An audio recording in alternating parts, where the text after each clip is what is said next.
Plus two first year accounting journal entry miscellaneous expenditures.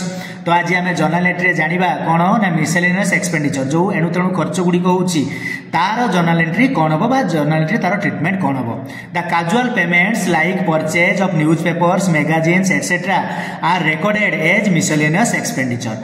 तो जो casual payment गुड़ा होची तामाने आमे न्यूज पेपर किणुचु डेली मैगजीन किणुचु तो ता बाबद को जो पेमेंट गुड़ा होचु से गुडी को आमे को भली रेकॉर्ड करूचु ना मिसेलेनियस एक्सपेंडिचर हिसाब रे रेकॉर्ड करूचु।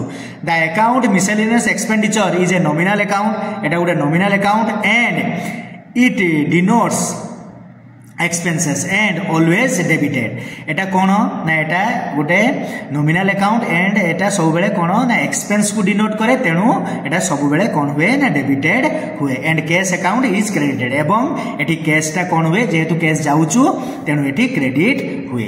तो तापाई आमे गोटे एग्जांपल लेइचु paid for newspapers magazines and periodicals ₹100। तो आमे कौन किणुचु न्यूज पेपर किणुचु मैगजीन्स किणुचु एवं पीरियोडिकल्स किणुचु तापाई आमे 100 टंका पेड करिचु। तो एठी दीटा अकाउंट हबो गोटे मिसेलेनियस एक्सपेंडिचर अकाउंट गोटे cash account. Miscellaneous expenditure nominal एवं एक्सपेंस होचु नॉमिनल अकाउंट रे हमरो रूल होचु all expenses losses are debit all income and gains are credit. तेनु जेहेतु एठी एक्सपेंस हेची तेनु एठी डेबिट हबो एवं cash account real account rule होचु debit what comes in credit what goes out. एठी पैसा जाउचु तेनु एठी कोन हबो ना क्रेडिट हबो। ताको हमें सजेई लेखि नबा miscellaneous expenditure account debtor to cash account ₹100।